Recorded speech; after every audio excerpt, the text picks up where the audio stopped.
Balaprasad Pedigari from Chief Innovation Officer from the Tata Consultancy Services. He is also of Attorney 5 Advisors. I request Mr. Gupta to join us on the dais, please. Now I request Dr. Radha K. Arya, Scientist D from National Science and Technology Management Information System from the Department of Science and Technology, Government of India. I request Mr. Arya to join. You know, Department of Science and Technology is doing extremely good job, and many of you and many of us actually used the services of the Department of Science and Technology in the past, whether it is their own innovative solutions for all of us, or what we have seen is the TIFAC role in the industry. We have seen TDB funding, such kind of things in the past. All these things have actually helped the industry pretty well. But we have also seen that industry is not able to use the DST services fully, or the Government of India's policies on science and technology are not fully able to support the industry. Those are the things that we have seen in the past, and I think those things are changing. I believe that Government of India has actually put up a huge fund of R&D for the industry now. So MSMEs, startups, and all such kind of organizations will be able to use and utilize these funding requirements so that we can actually, get into some very niche technologies, cutting edge technologies, that type of areas. I'll tell you very small examples of, recently I had been to South Korea, where I have seen a small, I think probably about 2,500 square feet company is providing drones, very high-end drones to the Indian Defense Forces. We have so many defense companies here, including us. We also have, manufacture drones, but not up to that standard of what the South Korean, that small company is able to do.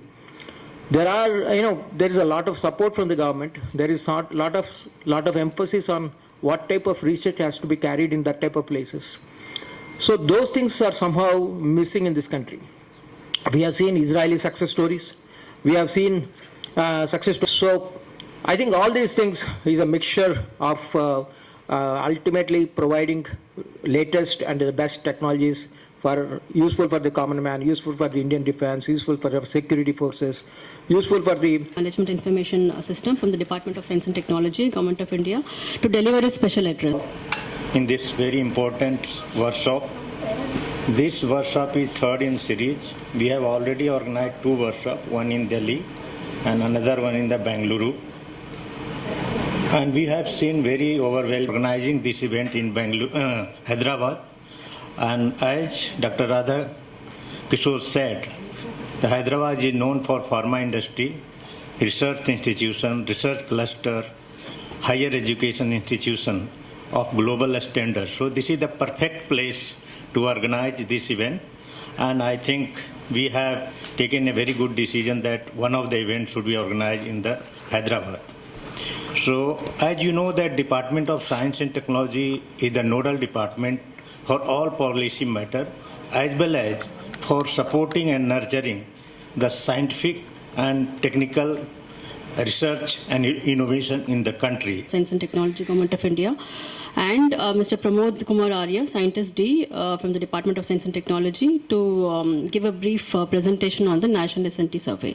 I request Dr. Panigre first. Setting for this today's meeting has been already done by Dr. Radha Kishore and Dr. Arvind Kumar, but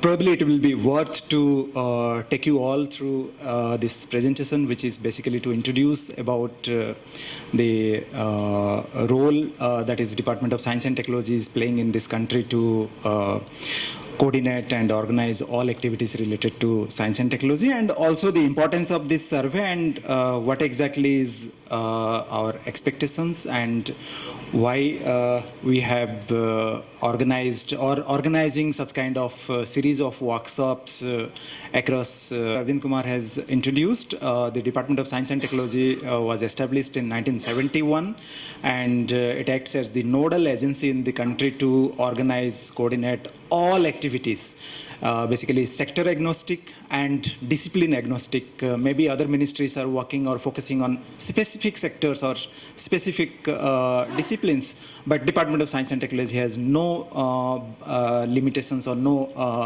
boundary. It can act in any area or any stakeholder base, and it has a series of mandates. Supported startups currently working with international organizations and governments on policy design and innovation ecosystem build-up. So what I understood, why there is a lot of hindrance. Question which is related to patenting and connecting to the regulatory bodies. For example, see, I'm Dr. Srinivas from Acubiosis Private Limited. I'm a founder, a startup company. So we are developing new drug assets for the different diseases. And we are filing so many patents in India. So we are getting grants, and definitely patent is awarded. So when you go for a regulatory body, especially Drug Control Administration, so there they don't worry about the patents of the small companies or big companies. So they will give permission for the commercialization and marketing.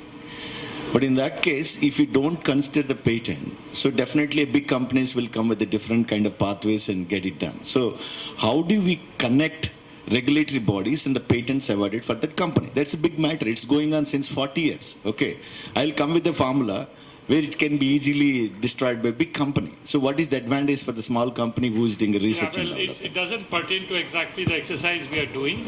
These are larger concerns. Government of India is seized, and we do understand during the COVID period this came out, and we saw the regulatory body is totally subpar what is required. So that is a lot of internal discussions are going on with the pharma department and others to work this out. But this is something that needs to be addressed separately. We cannot get into the regulatory aspect. But what we are trying to do is to streamline the process. Certainly this is a big concern for us in years to go ahead.